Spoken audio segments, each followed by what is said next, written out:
드리고요. 이어서 노성종 혜진의 논평 이어서 듣도록 하겠습니다. 네, 지금 원고를 보시면 아시겠지만 제가 드린 글은 어떤 논평문이라기보다는 제가 드리는 말씀을 요약해놓은 그런 원고라고 보시면 되고요. 제가 드리는 말씀을 들어주시면 될 것 같습니다. 제가 어떻게 여기 섭외됐는지 일단 한번 생각을 해봤습니다. 왜냐하면 저는 종교학을 공부한 사람도 아니고 제가 더 평화 연구를 배운 사람도 아닙니다. 저는 앞서 설명은 사회학 공부를 했다고 하셨는데 사실 커뮤니케이션 공부를 해왔거든요. 그러니까 우리나라의 학제로 치면 언론학을 공부해오죠. 근데 제가 여기 섭외된 이유가 뭘까 궁금히 생각을 해봤는데 전병술 선생님의 원고를 보니까 어느 정도 이유를 알 것도 같았습니다. 먼저 평화와 갈등, 평화 갈등을 해결하는 가장 중요한 어떤 그런 기제, 그게 우리 사회에서 소통, 커뮤니케이션이라고 제시가 되고 있죠. 그래서 아마 여기서 관련성을 찾아볼 수 있었고, 그 다음에 지수. 제가 지수 작업을 많이 했습니다. 그동안 개인적으로 연구 강력, 또 대학원 아카데미에서도 연구를 하고 있는데 그 점에서도 관련성을 찾을 수 있었고, 끝으로 종교인데 제가 개인적으로 제 히스토리를 보면 저희 아버지께서 신학을 공부를 하셨거든요. 그래서 거기서 아마 맥락을 좀 잡아볼 수 있었습니다. 그래서 먼저 제가 드린 글을 보시면 사람 많은 곳에서 이야기할 때 종교와 정치에 관해서는 논하지 말라라는 서양 경구가 있습니다. 이 경구가 나온 이유는 뭐냐면 여러분 다 아시다시피 정치와 종교 문제는 개인이 믿고 있는 것에 대한 토론이지 개인이 알고자 하는 것에 대한 토론이 아닙니다. 그러다 보니까 그 대화의 결론은 결국 싸움 또는 투쟁으로 그렇게 귀결될 수밖에 없겠죠. 우리 사회에서도 이명박 정부 들어서 특히 이제 앞서서도 말씀하셨지만 어떤 개신교의 의뢰함에 대해서 타 종교 집단, 불교에서 많은 문제 제기를 하고 있습니다. 그래서 종교 평화 지수가 제정돼야 한다는 그런 바람은 상당히 시기적절하고 굉장히 의미 있는 작업이라고 생각이 됩니다. 제가 이 논평문에서 드리고 싶은 말씀은 종교 평화 지수가 필요하냐 필요하지 않느냐 그 이야기는 하지 않겠습니다. 왜냐하면 저는 종교 평화 지수는 이미 제정하기로 한 거고 거기에 어떻게 하면 더욱더 타당한 종교 평화 지수를 만들 수 있을 것인가에 기여가 되는 이야기를 드리겠습니다. 먼저 자료 수집 방법이 구체화될 필요가 있습니다. 지금 제가 받아본 원고에 따르면 해외에서 이루어진 자료 아니면 국내에서 연구된 데이터베이스를 이용한 그 자료들을 활용하겠다고 하셨는데 제가 좀 이 부분이 명확하지 않아서요. 제가 일단 질문을 드리고 싶어요. 어떻게 구체적으로 자료 수집을 하시고 싶은 건지. 그 다음에 두 번째는 순협력이라는 개념을 제가 지금 원고를 보고서 지금 말씀드리면서 알게 됐는데 원고에는 이게 인용이 맨 마지막에 되어 있으셔서 제가 이게 직접 제주 어디죠? 제주 그 기관에서 해놓은 것을 그대로 직접 인용하신 줄 몰랐습니다. 일단 그 개념을 만드신 건 줄 알았는데 순협력 사건이라는 게 사건을 카운트해가지고 협력 사건하고 그 다음에 갈등 사건을 카운팅해서 그 수를 절대적인 차를 내서 얼마나 갈등이 더 표출되고 있는지 얼마나 협력이 잘 이루어지고 있는지 이것을 계량화하는 것으로 이해를 했습니다. 근데 문제는 뭐냐면 이렇게 할 경우에 결국 갈등 사안이라는 것과 협력 사안이라는 것이 어떤 등가를 지니는 사건으로 우리가 전제를 하고서 출발하게 되는 겁니다. 근데 문제는 뭐냐면 여기서 이제 한번 생각을 해보죠. 한 건의 실질적 갈등 사건이 발생하고 9건의 무늬만 협력 사건이 발생했다고 보죠. 10건에. 그렇다면은 이것을 과연 차를 구해가지고 절대적인 차로 9건의 지금 협력이 이루어지고 있는 플러스 9의 협력 상황이라고 이야기할 수 있냐는 겁니다. 그 부분에 대해서는 조금 더 연구진의 고민이 필요할 것 같고요. 어떻게 가중치를 부여할 것인가 하는 부분이죠.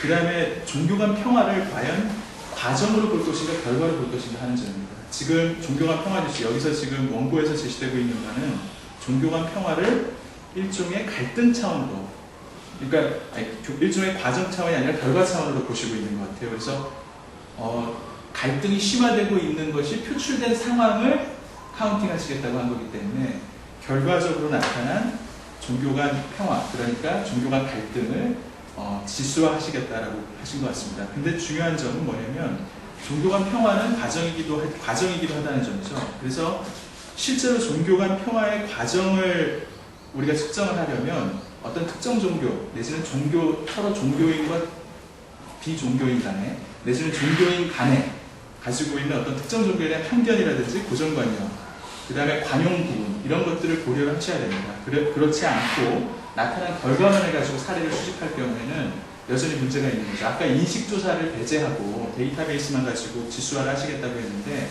그렇게 지수화를 하실 경우에 나타날 수 있는 문제가 바로 여기 있습니다.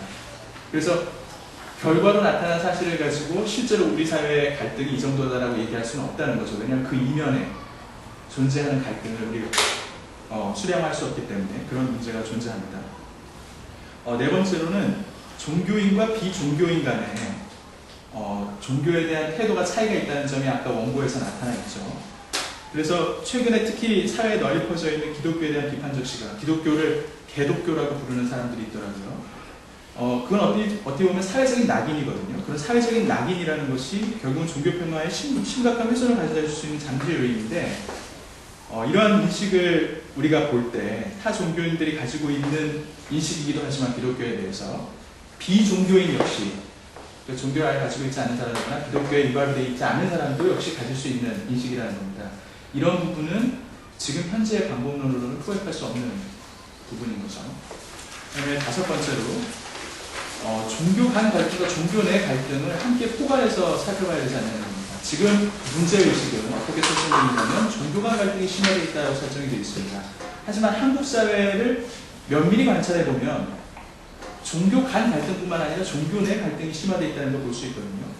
개신교만 하더라도 사실은 교파가 많이 분리되어 있고 그 다음에 사실 불교계에서도 그런 갈등이 노정이 되어 왔었고 이런 종교 내 갈등을 어떻게 데이터로 포괄할 수 있을 것인지 종교 간 갈등이 표출되어 있는 양상에 초점을 두기보다는 양자 모두를 포획할 수 있는 그런 방법이 필요할 것입니다. 그 다음에 여섯째로 종교 간 상호 이해 문제가 있습니다.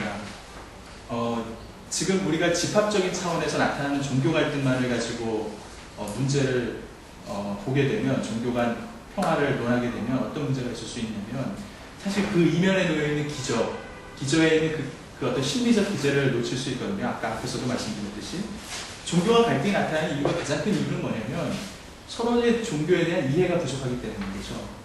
그럼 이 종교 간 갈등을 표출시키는 가장 중요한 요소인 종교에 대한 오해 내지는 미스언더스탠딩을 어떻게 우리가 대량화할 것인가 하는 부분을 고민해야 된다는 겁니다.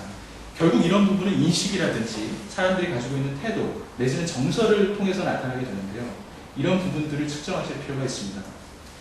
일곱 번째로 갈등 차원에 대한 겁니다. 지금 종교 간 갈등이라는 것은 단일 차원의 현상이 아니고 종교 간 갈등 내에서도 갈등의 차원이 존재한다는 거죠. 첫 번째는 뭐냐면 우리가 생각해 볼 수 있는 게 가치관의 갈등입니다.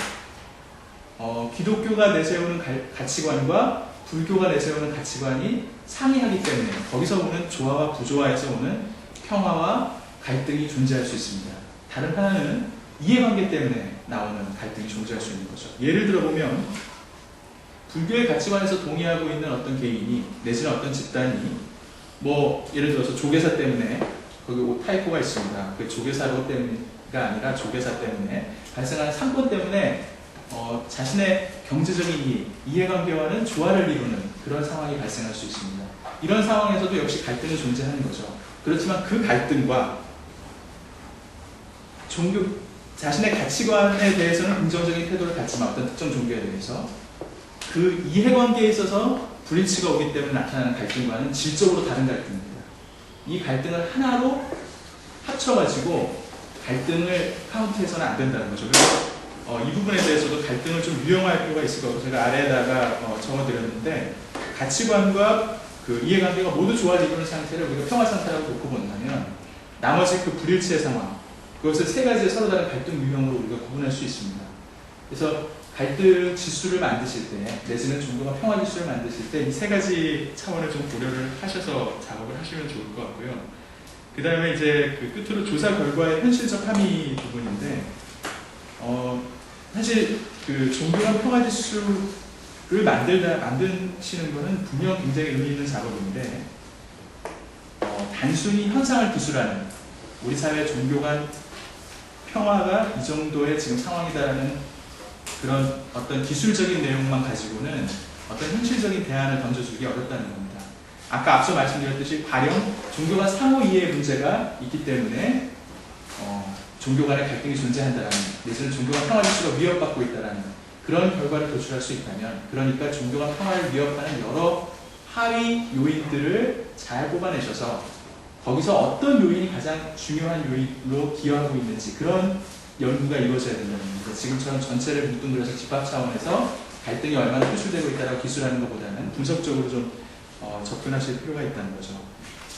그리고 이제 제가 여기 담지는 않았지만 그 원고와 관련해서 이제 나중에 작업을 하실 때 종교간 평화 지수 구성을 하실 때 그 말씀을 드리면, 종교간 평화 지수의 최종 결과물은 사실은 리터리처 구성에 있어서 지금 아마 이게 사실은 이제 처음 시작 단계니까 여러 가지 의견들을 다 이렇게 인용을 많이 하셨는데, 어떤 누군가의 어떤 사람이, 어떤 연구자가 내지는 어떤 집단에서 특정 주장을 펼쳤다는 내용을 기술하실 필요는 전혀 없을 것 같아요. 바로 그냥 종교 간 평화 지수를 구성하는 종교 간 평화의 개념화부터 시작을 하셔야 될 것 같습니다. 과연 종교 간 평화라는 게 뭐냐? 평화는 굉장히 좋은 말이죠. 공기라든지 뭐 사랑이라든지 정말 좋은 말입니다. 하지만 이 아름다운 평화라는 개념어를 굉장히 남루하게 만드셔야 됩니다. 서로 찢으셔야 돼요. 이걸 해부하셔야 됩니다. 그래서 과연 평화라는 것이 실질적으로 어떻게 물적으로 나타날 수 있는지를 살피셔야 된다는 겁니다. 지금 그런 부분이 조금 아쉬운 부분이 있고, 그러다 보니까 그 합의 개념이 명확하게 도출되지 않는 것 같아요. 갈등이 과연 어떤 것들로 구성이 되어 있다는. 그 다음에 둘째는 그 지수에 대해서 설명을 하실 필요는 없을 것 같고, 다만 종교 평화 지수가 기존에 존재하는 사회 지수와는 어떻게 다른 차별점을 가지고 있는지를 강조하셔야 될 것 같습니다. 그런 제안을 드리고 싶고요. 몇 가지 질문은 제가 이후에 또 저한테 질문 기회가 플로어에만 있는 게 아니라 저한테도 있는 거죠. 그럼 그때 드리도록 하겠습니다. 감사합니다. 네, 오늘 발제문과 또 논평문의 조합이 아주 인상적인 것 같습니다. 그 생각거리를 많이 제공하게 해주셨으니까요. 그래서 성경하는 논평문에 대해서 잘 감사드립니다.